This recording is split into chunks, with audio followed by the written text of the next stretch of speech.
Alhamdulillahi Rabbil Alamin. Wassalatu wassalamu ala ashrafil anbiya'i wal mursalin Sayyidina wa maulana Muhammadin wa ala alihi wa ashabihil mujahidin at-tahirin. Amma ba'du. Saudara-saudara kaum muslimin seiman dan sekeyakinan yang berbahagia, pada suatu hari seketika sedang berkumpul dengan para sahabat, Rasulullah pernah memberikan peringatan. Beliau bersabda, "Yushiku an tada'a alaikumul umamu kama tada'al akalatu ala qas'atiha." Pada suatu saat nanti akan datang di tengah-tengah kamu, wahai umat Islam, di mana orang-orang lain di sekeliling kamu akan bersatu mengerubungi kamu seperti bersatunya orang-orang mengerubungi makanan di atas meja hidangan. Akan datang satu saat nanti di mana kondisimu dikepung sedemikian rupa, yang barat mau menerkam, yang timur mau menghantam, yang selatan mau menginjak-injak, yang utara pun akan menjelajah. Kondisimu seperti makanan di atas meja hidangan. Sebagian sahabat merasa heran dan terkejut, lalu mereka bertanya, "Amin qillati nahnu yauma izin ya Rasulullah?" Apakah jumlah kami pada waktu itu sedikit ya Rasul? Kami sampai dikepung sedemikian rupa? Beliau menjawab, "Bal antum yauma idzin katsir." Sama sekali tidak. Kamu tidak sedikit pada saat itu. Bahkan jumlahmu sangat banyak. Kamu adalah mayoritas. Walakinnakum ghusa'un ka ghusa'is sail. Tetapi keadaanmu saat itu persis seperti buih di lautan. Banyak tetapi centang perenang. Banyak tetapi tidak punya daya dan kekuatan. Banyak tapi dipermainkan gelombang lautan, dihempaskan ke tepian pantai tanpa punya makna dan arti. Kondisimu pada saat itu kuantitas yang tanpa kualitas, sehingga orang lain enak saja mengepung kamu. Akidahmu didangkalkan, dibanjiri dengan peradaban dan kebudayaan yang menjauhkan dari agama. Dari segi maksiat dan munkarat seluruhnya mengepung sampai kita melepaskan nilai-nilai Islam kita ini. Dan celakanya, sambung beliau, "Walyanzi'anna fi qulubi aduwikumul mahabata minkum." Akan dicabut kehebatanmu di mata musuh-musuhmu, sehingga pada saat seperti itu orang lain memandangmu umat Islam enteng saja, remeh saja, tidak ada apa-apanya. Sudahlah, pokoknya umat Islam sikat saja. Umat Islam enteng, umat Islam kecil, umat Islam tidak ada apa-apanya.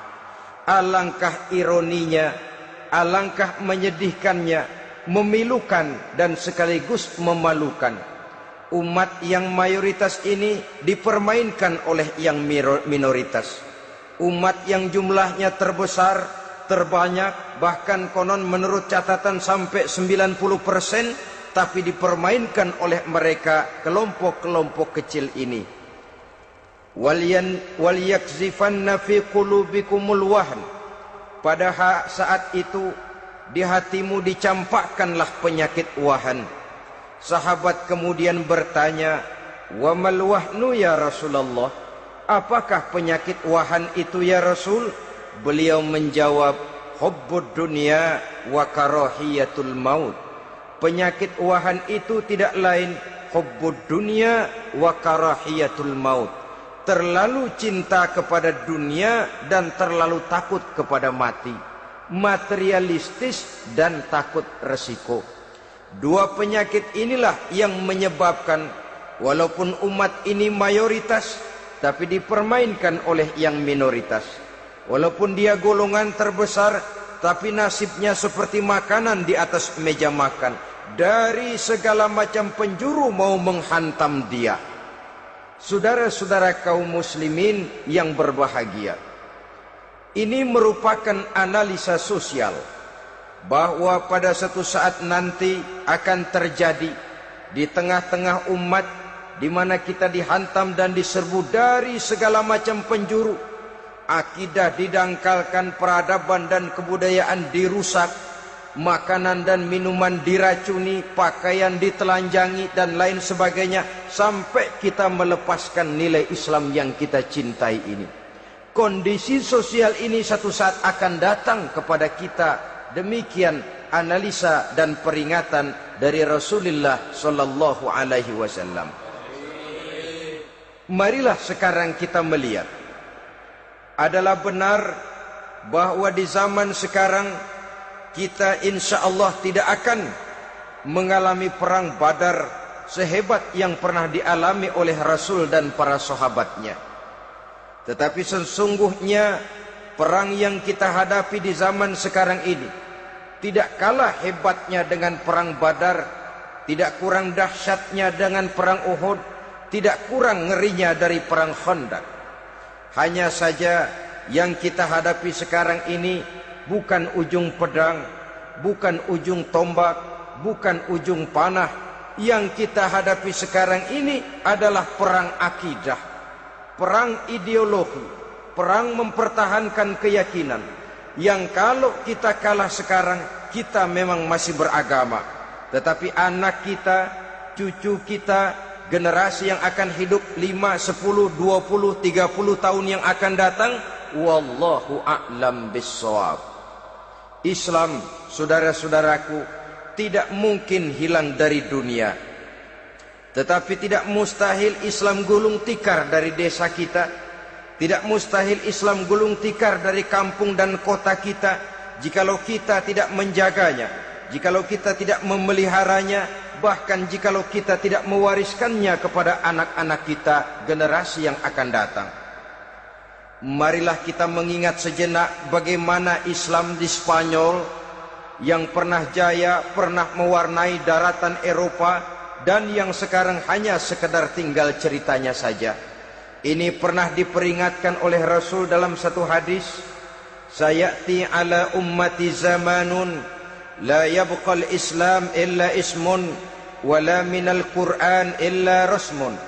Akan datang satu masa di tengah umatku di mana pada masa itu Islam ada tapi hanya tinggal sekedar namanya saja, dan Quran pun ada tapi cuma sekedar tinggal tulisannya saja.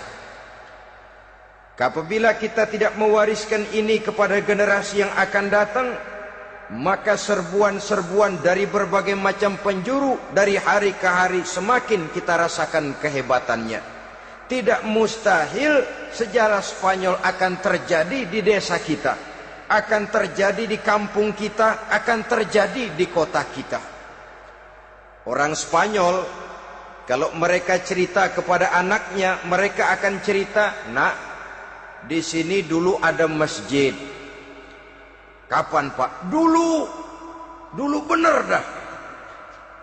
Banyak orang Islam kalau hari Jumat pada sembahyang, kapan itu, Pak? Dulu sekali. Sekarang cuma sekedar tinggal ceritanya saja. Bukankah sesuatu yang sangat tidak mustahil apabila kita tidak menjaga dan mewariskan Islam ini kepada generasi yang akan datang, maka serbuan-serbuan akan membawakan hasil yang diinginkan oleh para penyerbu itu tadi. Kita sudah menjadi umat yang mayoritas, tetapi umat yang mayoritas ini menurut Rasul dikepung sedemikian rupa, akidahnya didangkalkan, peradaban dan kebudayaannya ditekan sedemikian rupa, kehidupan sosialnya dibuat individualis, kemudian dari segi pergaulan, pakaian, makanan, minuman dan sebagainya diracuni, sampai dia tidak lagi berpegang teguh kepada agamanya. Dan dikala itu hilang kehebatan umat ini di mata musuh-musuhnya. Orang lain memandang kita ringan saja, enteng saja, satu umat yang sudah kehilangan wibawa. Padahal konon kabarnya kita mayoritas, tapi enak saja dikutak-kutik orang lain. Dan dikala itu di hati kita merajalela penyakit wahan. Penyakit wahan itu apa? Pertama, hubbud dunia, terlalu cinta kepada dunia. Terlalu cinta kepada dunia yang menyebabkan kita lupa akan tanggung jawab dan kewajiban, lupa meneruskan dan mewariskan Islam kepada generasi yang akan datang. Kita berlomba hanya untuk mengejar dunia dan seluruh isinya, baik dia bernama material, baik dia bernama seksual, baik dia bernama pangkat, jabatan dan kedudukan. Berlomba-lomba kita di dalamnya sampai tercampaklah penyakit hubbud dunia di dalam hati ini. Berurat dan berakar dunia itu, sulit dan berat kita berpisah daripadanya. Akibatnya kemauan untuk berbuat demi dan atas nama agama sangat sulit terwujud di dalam kehidupan ini. Yang kedua, karahiyatul maut, terlalu takut kepada mati. Baik mati ajal, mati dalam artian yang sebenarnya, baik mati usahanya, baik mati karirnya, baik mati pangkat dan jabatannya. Sehingga dengan demikian akibatnya jatuhlah kita menjadi umat yang kehilangan wibawa di mata orang lain. Saudara-saudara kaum muslimin rahimakumullah, saya katakan tadi, perang yang kita hadapi di zaman sekarang adalah perang akidah. Perang menghadapi peradaban dan kebudayaan yang menghancurkan moral daripada anak-anak kita. Perang menghadapi banjirnya maksiat dan munkarat, yang di tengah-tengah itu, di samping berkewajiban menjaga diri dan keluarga, kita pun juga berkewajiban menjaga anak-anak kita, generasi yang akan datang, mengarahkan dan mendidik mereka sesuai dengan yang dikehendaki oleh Allah Subhanahu wa ta'ala. Oleh sebab itu, pada pertemuan kali ini yang akan saya bicarakan ialah bagaimana idealnya seorang muslim lebih dahulu memberikan pendidikan kepada anak-anaknya. Di tengah satu situasi dan kondisi di mana serbuan datang silih berganti melanda dan menghantam umat Islam, kemana anak-anak kita ini harus kita arahkan? Karena kita orang tua mempunyai tanggung jawab. Anak adalah amanah, menyia-nyiakan amanah adalah dosa, dan dosa itu merupakan satu dosa yang besar. Bahkan orang tua bisa saja masuk neraka kalau tidak bertanggung jawab tentang anak-anaknya. Satu riwayat menjelaskan, ada orang soleh, ngajinya cukup, solatnya cukup, puasanya cukup, zakatnya cukup, di mana ada majelis taklim hadir, baca Quran hobi, fitnah orang tidak pernah. Di akhirat setelah disidang dia ternyata lebih banyak kebaikannya daripada kejahatannya, maka dia pun diperintahkan dan dipersilahkan masuk ke dalam surga.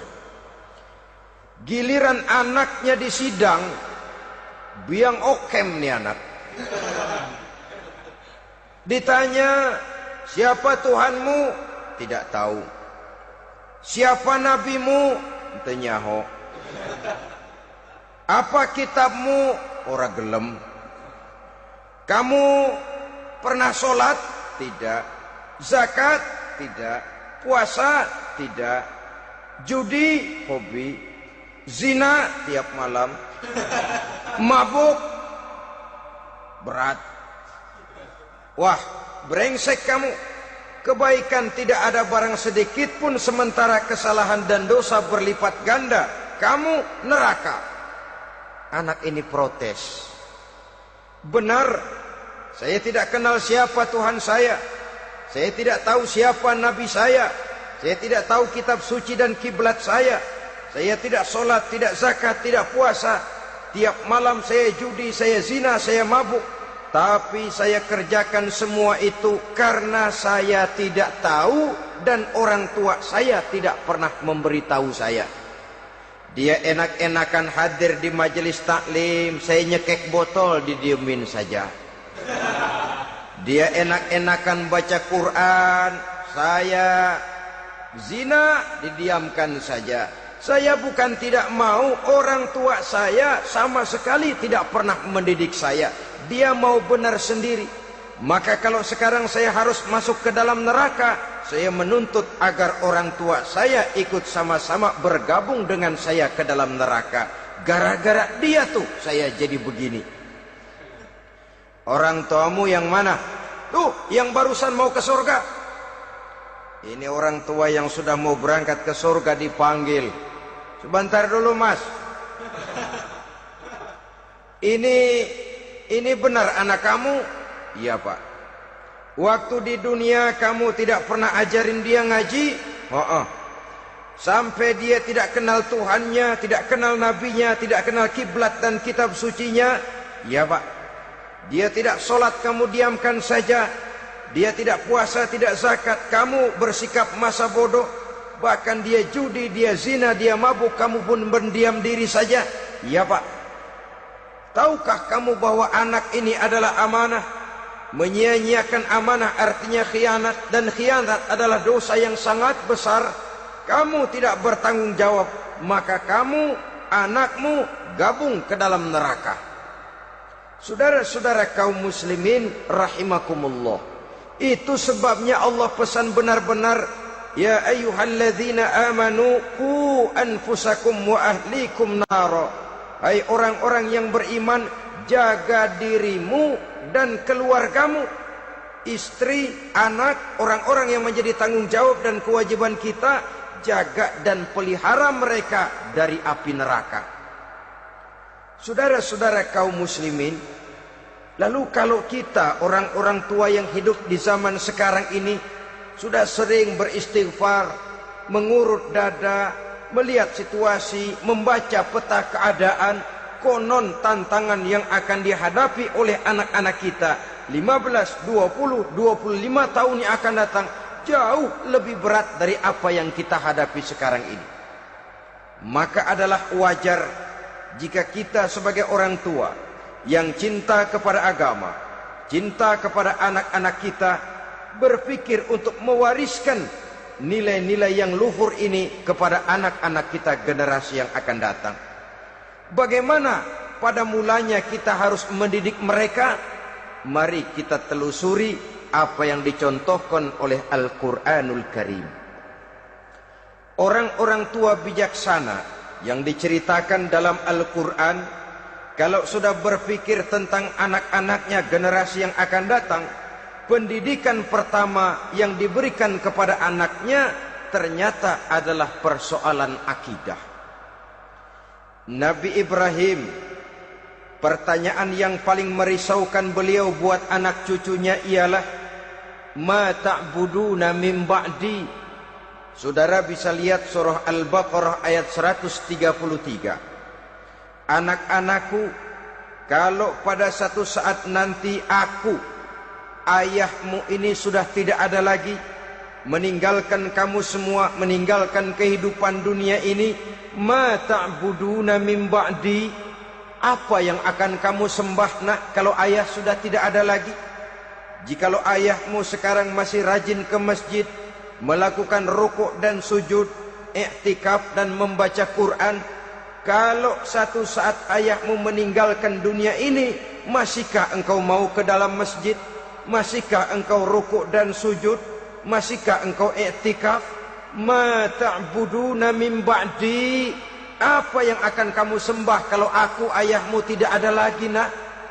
Ditanamkan bukan hanya keyakinan bertauhid, sekaligus juga menyembah kepada Allah yang kita yakinkan dengan tauhid itu tadi. Bukankah berbeda dengan kita kebanyakan orang tua sekarang? Kita tidak pernah berpikir ma ta'buduna min ba'di, kalau bapak tidak ada kamu nyembah apa nak? Kita orang tua sekarang pagi-pagi malah berpikir ma ta'kuluna min ba'di, Kalau bapak nggak ada, kamu nanti makan apa, nak? Bukan nyembah apa yang kita pertanyakan, bukan nyembah apa yang kita khawatirkan, makan apa, nak?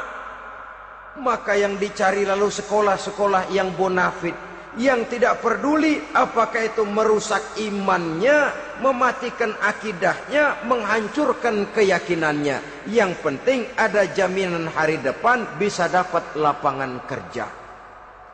Akibatnya berduyun-duyun orang-orang tua muslim menyekolahkan anaknya di sekolah-sekolah yang bukan Islam, yang nyata-nyata membahayakan akidahnya, dididik dengan kultur dan budaya yang bertentangan dengan nilai-nilai agamanya. Bukankah ini berarti merelakan anak untuk dikafirkan? Bukankah ini artinya menyerahkan anak untuk ditulis menurut selera para pendidik yang tidak sesuai dengan nilai akidah yang dimilikinya? Mengapa kita tidak berpikir seperti Nabi Ibrahim, yang sebelum memberikan pendidikan kecerdasan, sebelum pendidikan matematika, IPS, PSPB dan disiplin ilmu lainnya, yang pertama ditanamkan, ma ta'buduna min ba'di, kalau ayahmu tidak ada, kamu menyembah apa, nak? Menyembah Allah apa nanti malah menyembah harta? Menyembah Allah apa nanti malah mendewa-dewakan pangkat dan jabatan? Menyembah Allah apa malah nanti menyembah alam? Itu yang dikhawatirkan Nabi Ibrahim kepada generasi yang akan datang. Dan itu saudara-saudara yang seharusnya mengkhawatirkan kita kepada anak-anak kita, generasi yang akan datang. Lihatlah serbuan akidah di zaman sekarang ini. Dimanfaatkan kemiskinan kita umat Islam. Diberikan kita tawaran berupa beras, pakaian, obat-obatan, kalau perlu beasiswa, asal bisa melepaskan keislaman kita ini. Bertahap, sedikit demi sedikit, step by step, shibran bi shibrin wa zira'an bi zira'in. Dan harus saya ingatkan, orang di zaman sekarang tidak mungkin menghantam Islam secara frontal. Tidak mungkin menghantam Islam terang-terangan, apalagi mengerahkan satuan militer. Tidak.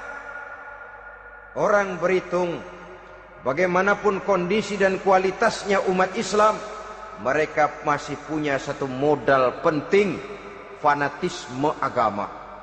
Kalau ini disulut, api jihad segera berkobar, dan hanya maut yang bisa menghentikan orang yang dibakar dengan semangat jihad. Orang tahu itu. Betapa Uni Soviet kedodoran menghadapi mujahidin Afghanistan yang disulut oleh semangat jihad yang berkobar dengan persenjataan yang primitif ketimbang persenjataan Uni Soviet. Entah mereka pantang surut mundur ke belakang. Jadi jangan mimpi bahwa orang mau menghantam Islam ini dengan melarang pengajian, meruntuhkan masjid, menyegel pondok pesantren. Tidak. Melarang orang sholat. Tidak. Kalau perlu masjid diperbanyak, musola diperbesar. Tapi bikin itu masjid seperti museum. Besar, megah, mercusuar, tapi bikin seperti museum. Tempat orang kagum, tempat orang memuji, tapi sunyi dari nilai-nilai ibadah. Saudara-saudara kaum muslimin, untuk sampai kepada penghantaman akidah, jalan yang paling mudah dirintis sekarang ini secara bertahap dan sistematis, memisahkan umat Islam dari Islamnya. Biarkan mereka bernama Muslim. Biarkan di atas kartu penduduknya tertulis agama Islam. Tapi tanamkan budaya-budaya yang menyebabkan cara bergaul mereka, cara berumah tangga mereka, cara bertetangga mereka, sampai kepada cara mereka berpakaian, cara mereka bergaul, cara mereka makan dan minum, cara mereka mendidik dan menyekolahkan anak, sama sekali tidak lagi mencerminkan nilai-nilai yang Islami. Itu sudah satu usaha yang paling praktis, memisahkan umat Islam dengan Islamnya. Kalau sadarlah kita ke arah ini usaha orang di zaman sekarang, maka yang harus pertama kita tanamkan kepada anak-anak kita, didik mereka dengan jiwa tauhid yang mengkristal di dalam batinnya, meresap sampai ke tulang sumsumnya, yang tidak akan sampai pun nyawa berpisah dari badannya, akidah itu tidak akan berpisah dari hatinya. Bahkan dia sanggup dengan tegar berkata, lebih baik saya melarat karena mempertahankan iman daripada hidup mewah dengan menjual akidah. Satu khittah, satu garis kehidupan yang perlu kita wariskan kepada anak-anak kita, generasi yang akan datang. Dahulu ada satu tradisi, saudara-saudara. Kalau anak gadis kita dilamar orang, orang lalu bertanya, anakmu mau ngelamar gadis saya, apa sudah khatam Quran berapa kali? Apa sudah bisa baca kitab macam-macam dan lain sebagainya? Sehingga lahirlah satu kebanggaan. Apapun motifnya, tapi pertanyaan semacam ini zaman sekarang sudah langka. Paling-paling yang ditanya kalau anaknya dilamar orang, anakmu kerja di mana? Gajinya sebulan berapa? Kendaraannya bebek apa soang apa-apa? Itu yang kita pertanyakan, berkisar di seputar materi, kerja, job, status sosial dan lain sebagainya. Perkara bisa baca Quran atau tidak, nomor 18. Perkara sembahyangnya rajin apa tidak, nomor 36. Saudara hadirin, akibatnya terjadi pergeseran nilai. Maka mendidik anak menurut tuntunan Quran adalah seperti yang diberikan contoh oleh Luqmanul Hakim, yang diceritakan dalam surah Luqman mulai ayat 11 dan selanjutnya. Apa pendidikan pertama yang harus kita berikan kepada anak? Pertama, ya bunayya la tusyrik billah. Wahai anakku, jangan sekali-kali engkau menyekutukan Allah. Nak, jaga tauhid, pelihara iman, mantapkan akidah. Ini dasar yang pertama. Belum lagi anak mengenal berbagai macam disiplin ilmu, yang pertama ditanamkan tauhid. Ini yang mendasari kehidupan. Ini yang akan menjadi mewarnai dan menjadi warna dari kepribadian seseorang. Sentuhan jiwa tauhid di dalam diri si anak. Belum lagi sempat dia kenal yang lain. Yang pertama yang kita tanamkan, kita wariskan, kita berikan, la tusyrik billah. Jangan sekali-kali menyekutukan Allah. Nah, kalau ini sudah tertanam, ini sudah merupakan satu fondasi yang kuat. Selebihnya nanti tinggal melihat bakat si anak, kemana dia harus dididik ini. Yang terpenting nilai iman lebih dahulu tanamkan. Dan untuk menghancurkan nilai keimanan, saudara-saudara, saya katakan, ingatkan kepada hadis di awal tadi, dikepung kita dari berbagai macam penjuru agar bila bisa melepaskan nilai-nilai iman dan keyakinan. Proses pendangkalan akidah, ditanamkan keraguan kepada agama, ditanamkan rasa malu beragama. Sholat malu, baca Quran malu, berangkat ke masjid malu, pakai jilbab malu. Ditanamkan rasa malu beragama, sehingga bertahap sedikit demi sedikit kita mulai berpisah dengan kehidupan beragama. Ditanamkan hal yang sedemikian rupa dari berbagai macam penjuru. Dihantam akidah, akidah kuat. Dihantam dari segi peradaban dan kebudayaan. Diperbanyaklah peradaban dan kebudayaan yang bukan mendekatkan kita dengan agama, malah mendekatkan kita dengan neraka. Menjauhkan kita dari agama, menjauhkan kita dari nilai-nilai luhur yang diwariskan oleh orang-orang tua kita terdahulu. Adalah kewajiban kita yang pertama, mendidik anak, menanamkan roh, jiwa dan semangat tauhid di dalam diri mereka.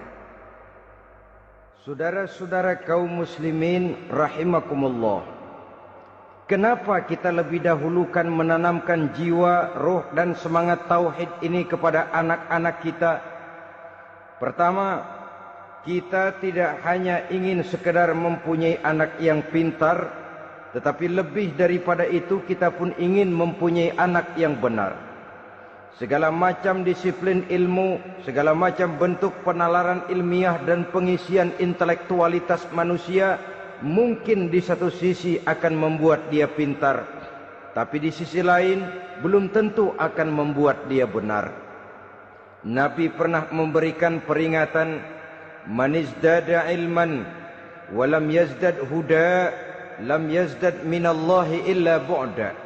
Orang yang hanya bertambah ilmu pengetahuannya tapi tidak bertambah hidayah dari Allah, tidak makin mantap keimanannya, maka seluruh nilai-nilai ilmunya hanya akan menjauhkan dia dari Allah Subhanahu wa taala.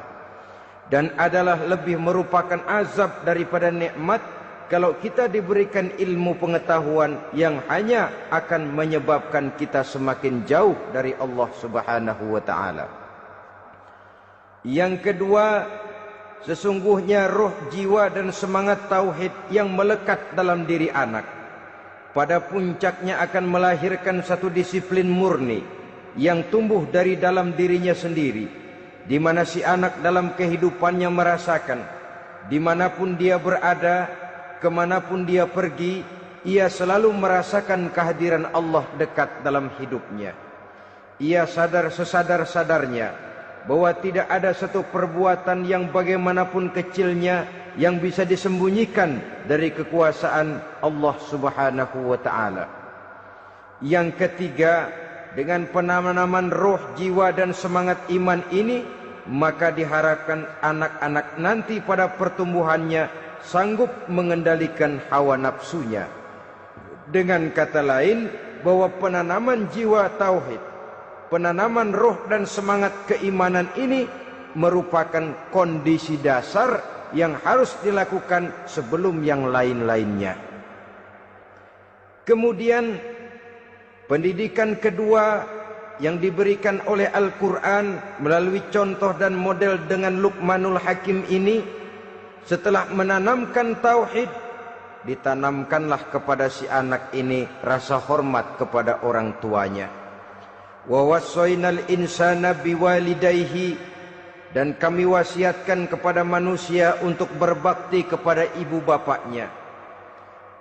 Hamalathu ummuhu wahnan ala wahnin, karena ibunya telah mengandungnya dengan kepayahan di atas kepayahan. Maksudnya dengan kepayahan dan kelelahan yang berlipat ganda. Sehingga ketika Rasul ditanyakan orang, "Ya Rasul, siapa yang paling harus saya taati di dunia ini?" Beliau menjawab, "Ibumu." Kemudian, "Siapa lagi ya Rasul?" "Ibumu." Setelah itu, "Siapa lagi ya Rasul?" "Ibumu." Dan kemudian, "Siapa ya Rasul?" "Bapakmu." Ibu, ibu, ibu, bapak. Bahkan al-jannatu tahta aqdamil ummahat, surga berada di bawah telapak kaki ibu. Bagaimana menanamkan rasa hormat kepada orang tua di hati anak? Tentu yang pertama, bagaimana orang tua bisa memberikan keteladanan.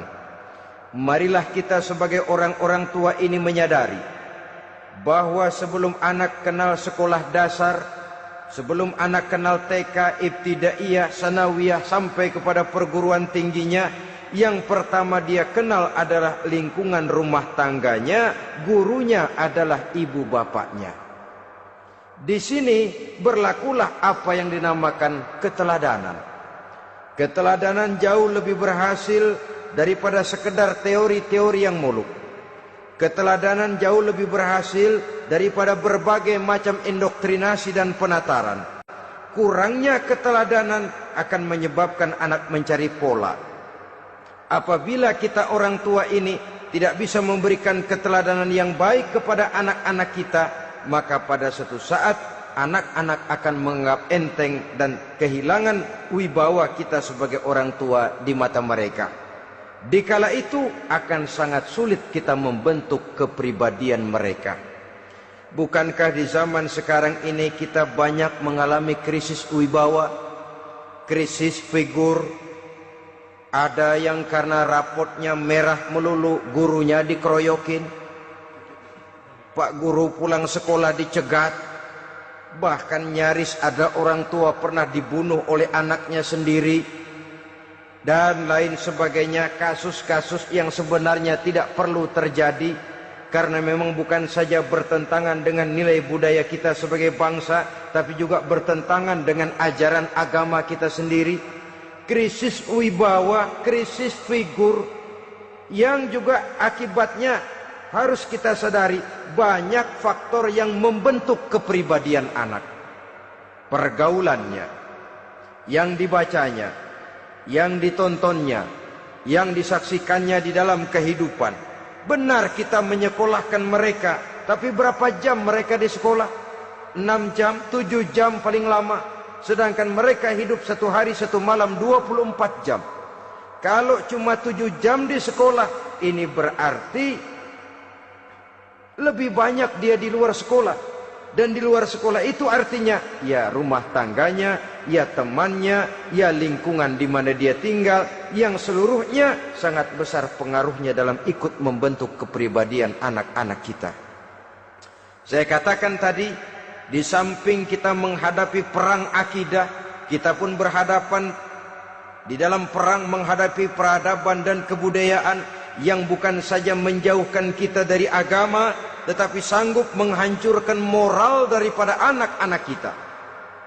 Secara pribadi, saudara-saudara, saya iri, saya kagum misalnya dengan kemajuan yang diperoleh oleh negara tetangga kita, Jepang misalnya. Padahal tahun 45 ia pun hancur lebur oleh meledaknya atom di Hiroshima dan Nagasaki. Tapi bagai satu tenaga raksasa kemudian Jepang bangkit menjadi satu negara superpower di Asia. Bahkan gurunya saja Amerika sekarang ini kewalahan menghadapi perang dagang dengan Jepang ini. Dan yang menarik, Jepang bisa maju dan modern dengan tetap menjadi Jepang, tanpa harus kehilangan identitasnya sebagai satu bangsa, tanpa harus kehilangan kepribadiannya sebagai satu bangsa. Sebagai negara yang sedang berkembang, kita sering latah. Kita ingin meniru Barat, tapi bukan teknologinya, westernisasinya yang kita tiru. Bukan isinya, kulitnya yang kita ambil. Akibatnya apa? Modernnya belum, orangnya sudah Barat. Bergaulnya sudah cara Barat, berumah tangganya sudah cara Barat, berpakaiannya sudah cara Barat, mendidik anaknya sudah cara Barat. Di mana ketemu orang tua cukup hello daddy. Kulitnya kita ambil, sementara isinya kita campakkan. Ironi dan menyedihkan. Padahal kita sesungguhnya bisa maju dan modern, bisa mengejar segala ketinggalan dan keterbelakangan kita, dengan tetap menjaga nilai-nilai luhur budaya kita sebagai satu bangsa, mengambil isinya, dan kalau memang tidak perlu, lalu mencampakkan kulitnya.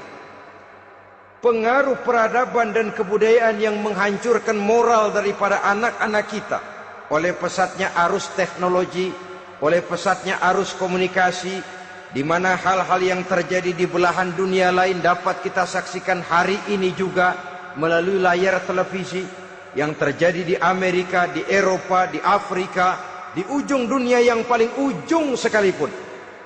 Di ujung dunia yang paling ujung, hari ini kejadian, hari ini sudah bisa kita saksikan. Pesatnya arus komunikasi, kalau jatuh ke tangan anak-anak kita yang belum mempunyai filter, daya saring positif, akan dicerna oleh mereka tanpa memilah dan memilih. Akibatnya orang kampung bilang kelolodan. Makan nggak dikunyah lagi, tentu saja akhirnya kelolodan. Dan kalau sudah kelolodan, menyusahkan kita seluruhnya. Oleh karena itu budaya menghormati orang tua perlu dijaga, perlu dipelihara dan diwariskan kepada anak-anak kita. tali silaturahmi sehingga ada respeknya kepada orang tuanya. Jangan bapaknya dianggap CS, ibunya dianggap CS, kakeknya dianggap CS. Hilang rasa respek, hilang rasa menghormati. Sementara orang tua sendiri tidak bisa memberikan keteladanan, kurang mendapat perhatian dan lain sebagainya. Apalagi kalau baik ibu maupun bapak adalah orang-orang karier yang setiap hari sibuk menghadapi tugas masing-masing. Bapak sibuk rapat, pindah kantor sana kantor sini, ibu sibuk arisan, besarlah anak-anak di tangan pembantu dan lain sebagainya, sehingga dia merasa kurang mendapat perhatian, dan ini akan ikut membentuk warna dari kepribadian yang dimilikinya.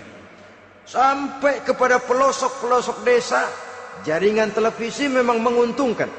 Tapi kalau sudah sampai kepada menayangkan budaya-budaya yang tidak sesuai dengan pola di mana mereka tinggal, pola lingkungannya, dan ingin mereka terapkan dalam kehidupan, ironi dan menyedihkan.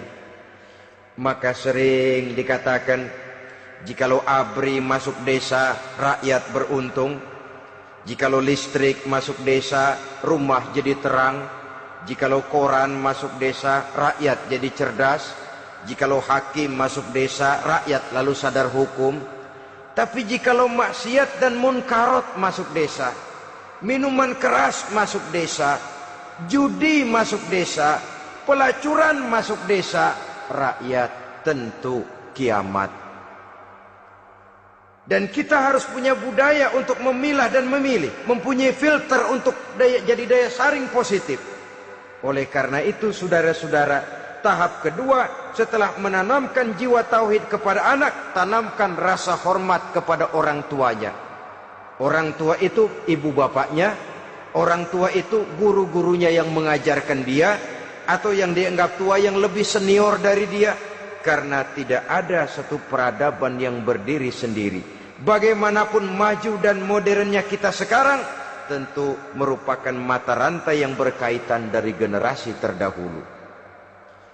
Ini yang kedua. Setelah tauhid, berbakti kepada ibu dan bapak. Tidak ada satu kebahagiaan yang bisa ditegakkan di dunia ini tanpa doa, tanpa restu daripada ibu dan bapak. Ini keramat hidup. Doanya dikabul Allah dan kutuknya juga dikabul oleh Allah Subhanahu wa taala. Jadi mendidik anak setelah menanamkan jiwa tauhid, menanamkan rasa hormat dan taat berbakti kepada ibu bapaknya. Itu yang kedua. Kemudian yang ketiga, melalui model Luqman, Quran mendorong kita untuk mendidik anak, menanamkan etika otonom. Apa itu?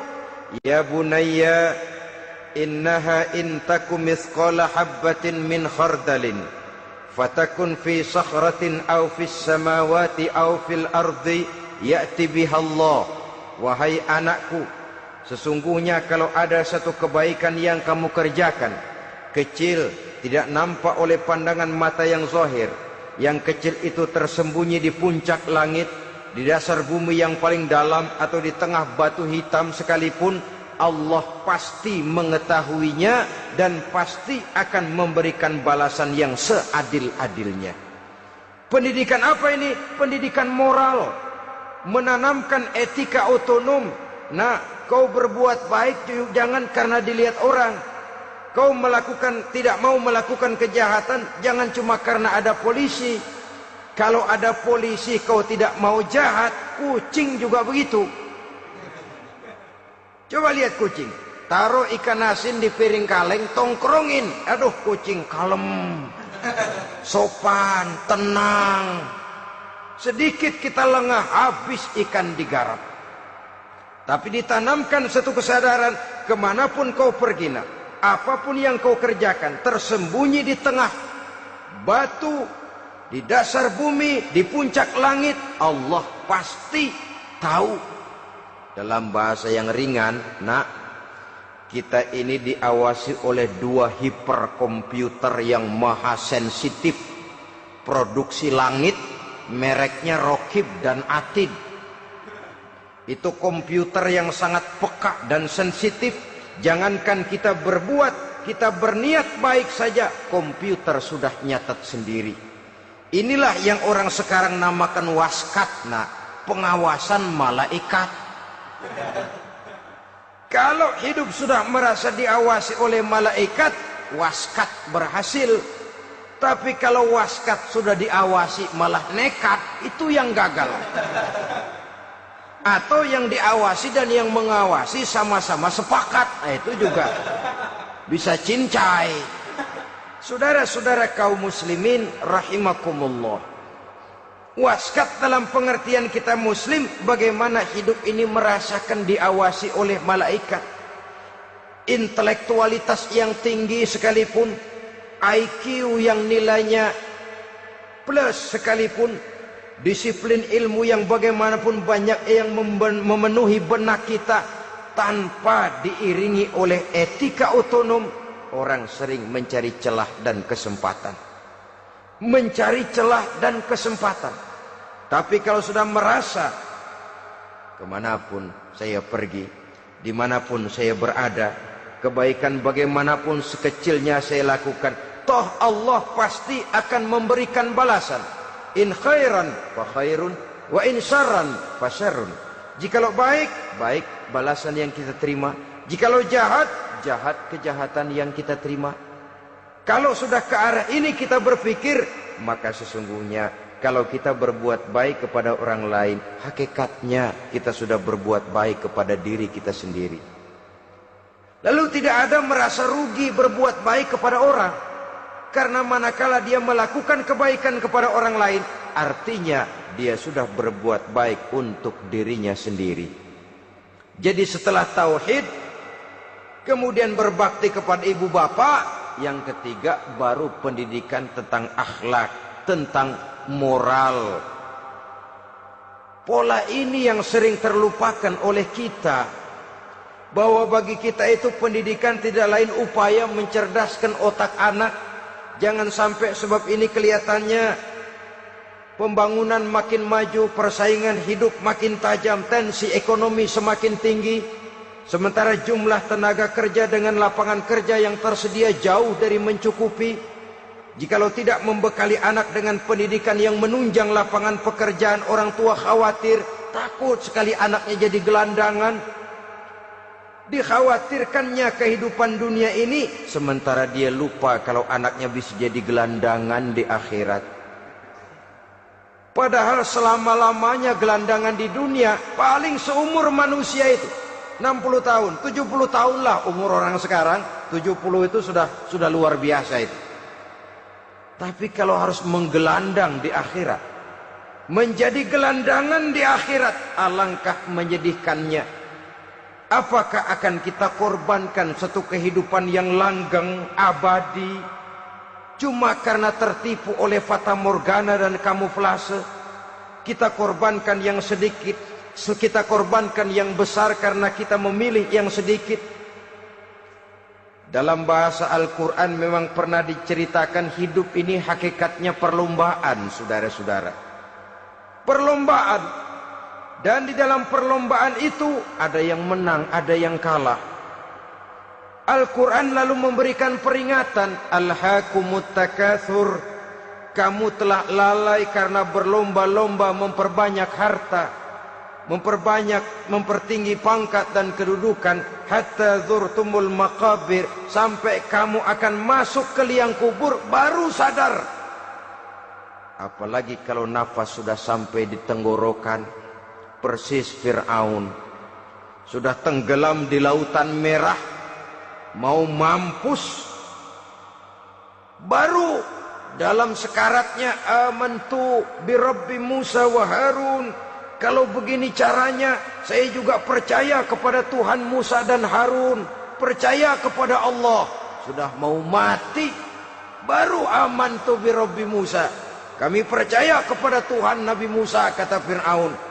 Malaikat maut kesal benar, dilelepin terus di laut, mampus tuh sekalian. Hidup ini memang kita berlomba. berlomba dengan waktu, berlomba dengan umur, berlomba dengan tenaga, berlomba dengan tetangga. Yang jangankan kita sampai mundur, berhenti saja sejenak, kita akan ditinggalkan oleh yang lain. Tiada kata mundur, bahkan tiada kata berhenti. Sekali kita melangkah, melangkahlah terus. Tapi berlombalah seperti yang dikehendaki Quran. Fastabiqul khairat. Berlomba-lombalah di dalam kebajikan.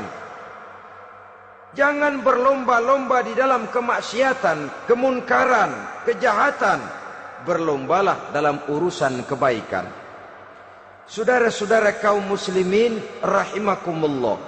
Tauhid, berbakti kepada ibu bapa, kemudian pendidikan tentang moral. Apabila pendidikan tentang moral sudah tertanam, barulah lihat bakat si anak. Kemana bakatnya? Anak saya kelihatannya dari kecil demennya main bedil-bedilan saja. Abri kali itu. Kirim ke Magelang, masukkan akabri. Tapi dengan syarat 3 itu tadi. Iman sudah tertanam, rasa bakti kepada ibu bapak sudah ada, dan punya nilai moral. Sehingga boleh jadi nanti dia menjadi jenderal yang beriman, yang berbakti kepada ibu bapaknya, dan punya moral yang tinggi. Kan lebih baik rakyat rendah tapi akhlaknya tinggi, daripada pejabat tinggi tapi moralnya rendah. Jauh lebih baik rakyat rendah punya moral tinggi ketimbang pejabat tinggi punya moral rendah. Nilai moral ini yang jadi ukuran dan barometer di masyarakat. Yang ini yang sering kita lupakan, bahwa kehancuran satu bangsa dimanapun di dunia ini selalu dimulai dengan kehancuran moral daripada bangsa itu sendiri. Sekarang membina nilai moral ini berat. Gadis kita, remaja, putri, diberikan pakaian jilbab, mungkin dia sendiri masih setengah-setengah, ditambah lagi oleh ledekan temennya. Jilbab lah kuno, bau sorga lah, bau masjid lah, bau menyan lah. Ditanamkan rasa malu untuk hidup dekat dengan agama. Kalau moral semacam ini sudah tertanam, sedikit demi sedikit kita mulai mengucapkan selamat tinggal kepada agama. Dan kemalangan apa yang lebih malang kalau kita sudah jauh dari agama ini? Bukankah Islam telah menyelamatkan manusia dari penyakit jahiliyah dan membawanya kepada satu kehidupan yang maju dan modern? Kalau kita tinggalkan Islam ini, bukankah artinya kita akan kembali kepada satu zaman jahiliyah? Hanya saja jahiliyah itu berada di abad modern. Versinya tentu lebih modern. Kalau zaman jahiliyah dulu mabuknya pakai arak, zaman sekarang sudah macam-macam orang bisa mabuk. Kalau zaman jahiliyah dulu anak perempuan dikubur hidup-hidup, zaman sekarang kadang-kadang belum sempat lahir ke dunia, malah sudah dibunuh lebih dahulu. Versinya saja yang berbeda. Kalau di zaman jahiliyah dahulu manusia menyembah batu yang bernama Latta, Uzza, Manat, dan Hubal. Di zaman jahiliyah modern sekarang ini, orang sering menyembah kepala bagiannya, sering menyembah atasannya, sering menyembah komputer, sering menyembah teknologi modern yang lebih diyakininya daripada Allah sebagai keyakinan sentral di dalam hidupnya. Saudara-saudara kaum muslimin rahimakumullah. Jadi yang ketiga, nilai moral yang ditanamkan kepada anak-anak kita supaya dia bisa menghadapi tantangan-tantangan hidup yang semakin berat ini dengan tetap berpegang teguh kepada nilai-nilai moral yang diwarnai oleh jiwa keimanannya yang bersumber dari ajaran agamanya. 3. Kemudian yang keempat, barulah tatanan kehidupan sehari-hari. Apa kata Luqman? Ya bunayya aqimis shalah. Setelah bertauhid, berbakti kepada ibu bapa, punya nilai moral. Ya bunayya aqimis shalah, nak dirikan solat. Rumah tangga muslim.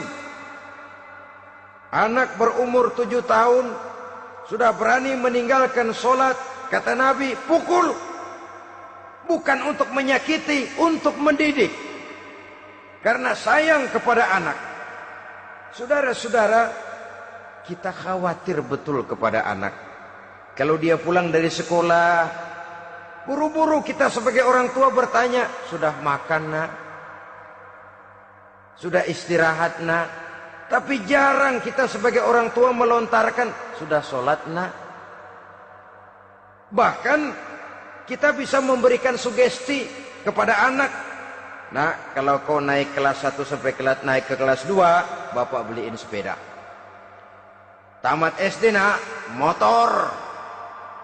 Tamat SMP nak, ke Bali kita. Tamat SMA nak, Singapura. Saudara-saudara, tapi kalau untuk urusan sholat misalnya, kita tidak pernah memberikan sugesti kepada anak-anak kita. Nah, kalau kau hafal Fatihah lengkap dengan artinya, bapak beliin sepatu. Nah, kalau kau bisa sholat dengan baik, cukup syarat rukunnya, bapak beliin sepeda. Ada rangsangan, ada sugesti yang membuat anak lebih tergerak untuk hidup dalam suasana keagamaan. Ya bunayya aqimis sholah, nak dirikan sholat. Sebab ini sandaran vertikal yang paling langsung antara manusia dengan Tuhannya. Menyadari bahwa sepanjang yang bisa dilakukan oleh manusia hanyalah berusaha dan kepastian sepenuhnya ada di tangan Allah. Dengan sholat kepribadianmu diperteguh. Dengan sholat sandaran vertikalmu kepada Allah diperkuat. Dan pada waktunya nanti Al-Quran memberikan bimbingan, hendaklah minta tolong kepada Allah dengan sabar dan tetap mendirikan sholat. Ya bunayya aqimis sholat. Setelah itu wa'mur bil ma'rufi wanha 'anil munkar. Tegaklah membina yang ma'ruf, tegaklah mencegah yang munkar. Ini sikap hidup sudah. Sholat tadi tugas hidup.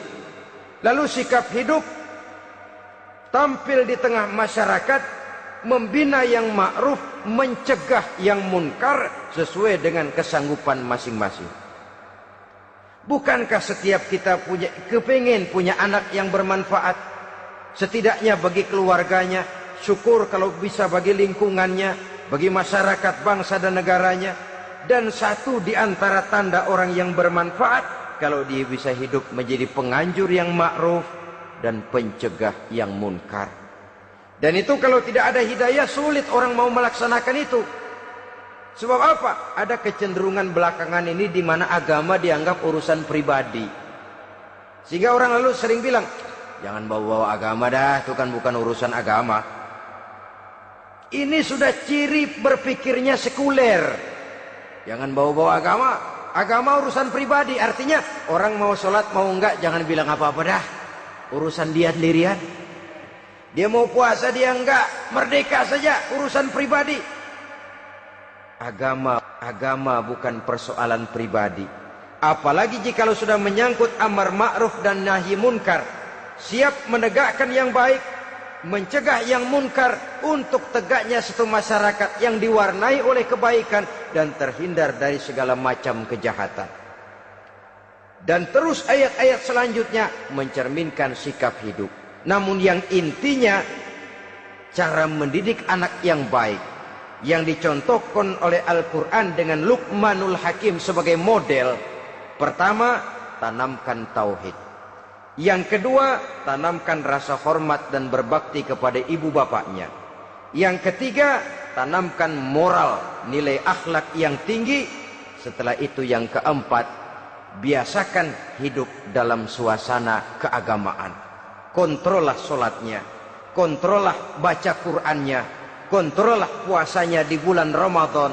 Ajaklah anak-anak sholat berjamaah, sehingga dengan demikian dia terbiasa oleh satu suasana yang mendekatkan dia dengan nilai agamanya.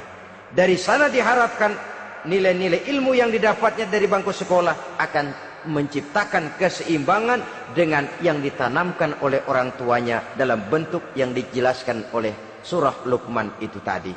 Sehingga apabila keseimbangan ini terwujud, akan menjalin keseimbangan dalam pola berpikir, dan keseimbangan dalam pola berpikir akan melahirkan keseimbangan dalam perbuatannya. Terwujudlah kita harapkan insan yang fid dunya hasanah wa fil akhirati hasanah.